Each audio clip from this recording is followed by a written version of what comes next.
An important question now that we are in the COVID-19 era is how are we able to rule in or rule out or differentiate COVID-19 and the problems it causes from respiratory, viral or other respiratory bacterial illness. Like me, many of you now will understand pretty well we're at the end of 2020 and we are all much wiser than at the beginning about what this looks like and how we might confuse this picture but from some other things if we overly focus on COVID-19. So I think we can explore that a little bit here. The primary triad of symptoms of persistent and sudden onset cough, fever, and loss of smell or taste, it's very well described now. Most countries, the WHO, World Health Organization, communicates to people that these are the symptoms that they need to look out for.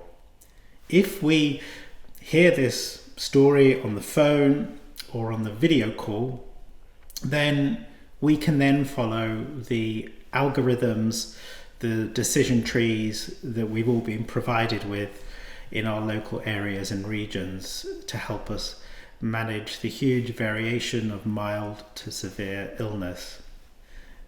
Like me, you will probably have noticed that the loss of smell, loss of sense of taste is quite a unique symptom.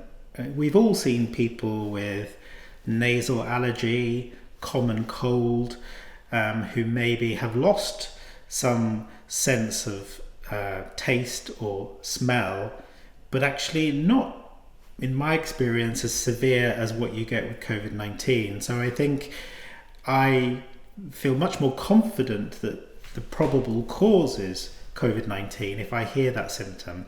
But of course, not everybody gets it. Maybe 60% of people who are symptomatic have that as one of their symptoms. The difficulty, of course, is when you just have temperature and headache, or you have cough, but this person might be having cough because they've got asthma, or they've got COPD, or because they're older and diabetic and they're at risk of other pneumonias as well. So sometimes it's a little bit difficult to make the distinction. And the important thing here, and I think it's still relevant at the end of 2020 as much as at the beginning, is that there is a lot of crossover. There is a complexity to diagnosing the cause of any respiratory infection. And therefore, we have to be really quite explicit with ourselves in terms of how we record it in our clinical notes, but also very explicit to patients as part of shared decision making that there is a probability assessment being made here. And that's absolutely fine to do as long as you're thinking about the important factors. So, how old is this patient? What comorbidities do they have? Is obesity or diabetes a factor? Are they from an ethnic group that is more likely to have COVID? All of these factors influence the likelihood of something being more serious.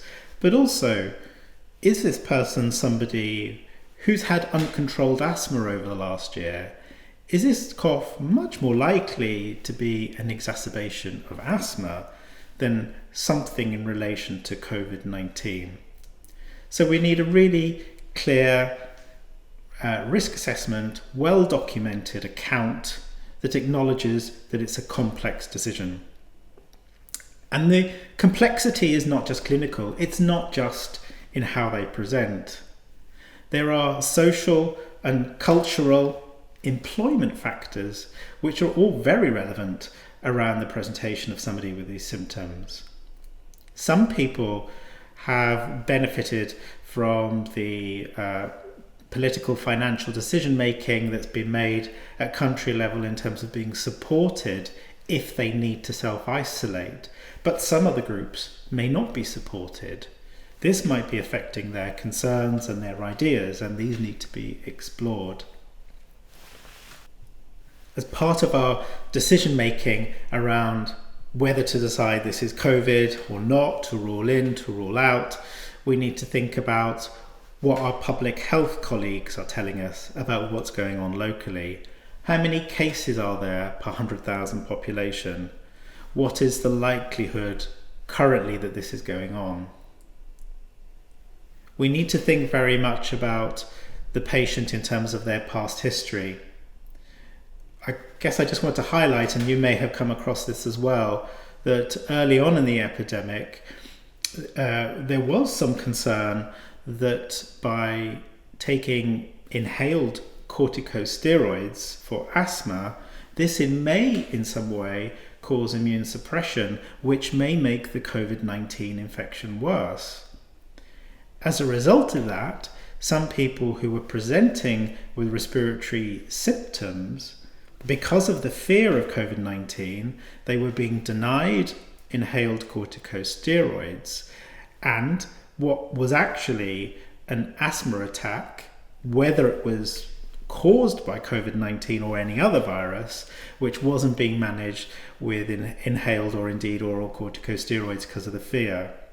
Today, at the end of 2020, we are absolutely clear that inhaled corticosteroids and oral corticosteroids in asthma or indeed in COPD should be given. We need to distinguish between COVID-19 infection or exacerbation of chronic respiratory disease from the virus. And if it's the latter, we need to give them the treatment we would normally give them for their asthma exacerbation or COPD exacerbation. So that's now very clear, but obviously it wasn't so clear in March. One of the really helpful things that we've got to support us when we're trying to decide how to manage COVID-19 is that there is a certain predictability to the course of the illness. Once we're pretty sure that COVID-19 might be coming, we're aware of when most people get better. We're aware of what point more serious illness happens that requires admission to hospital. We're aware of when intubation may be required and when death may be required. We know, for example, that an increase in cases sees an increase in deaths 3 weeks later. So we have a time frame, a window where we can understand what to look out for. So this can help us in a decision making about whether something is going into clearly another cause of respiratory symptoms or whether this is fitting into COVID-19. So the question is whether or not we have any testing that allows us to rule in or rule out. I don't know what tests you individually have available to you at the moment, but you will all know that certainly with the polymerase chain reaction test, the PCR test, that the result you get depends on how the sample is taken from the nose and the throat, who it's taken by, and then by how many cycles the polymerase chain reaction runs through. Is it 10? Is it 20? Is it 30? The more you amplify, the more likelihood you will get a positive result. So you and I in practice are receiving results into our inbox every day. We look for results to fit with the clinical picture that we've seen. We always look with a certain degree of suspiciousness because we know that there are positive and negative results where it's not related to the illness. So false positives and false negatives. It is no different for COVID-19. Some tests seem to be better than others. We need to be understanding of what the tests are.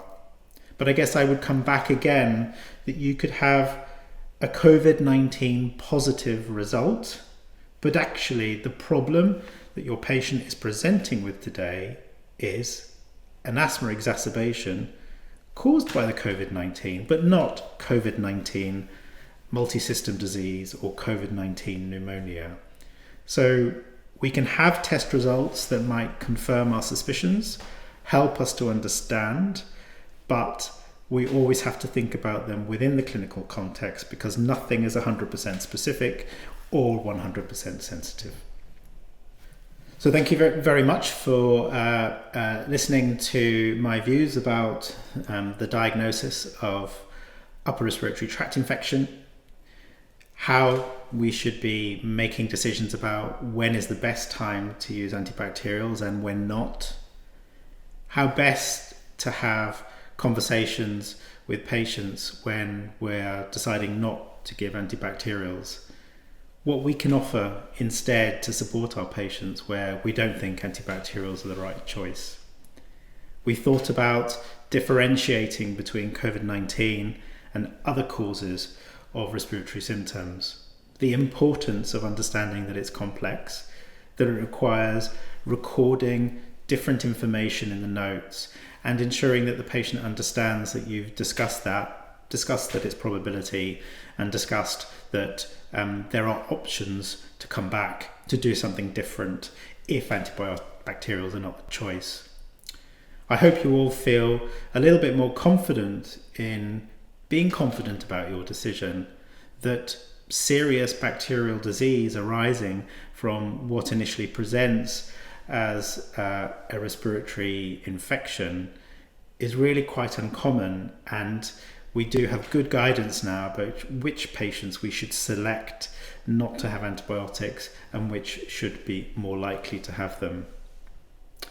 I wish you luck in terms of your national programme of trying to deal with the antibiotic overuse problem. We're all still dealing with it, but we've seen from many countries now that we can really start to make a difference.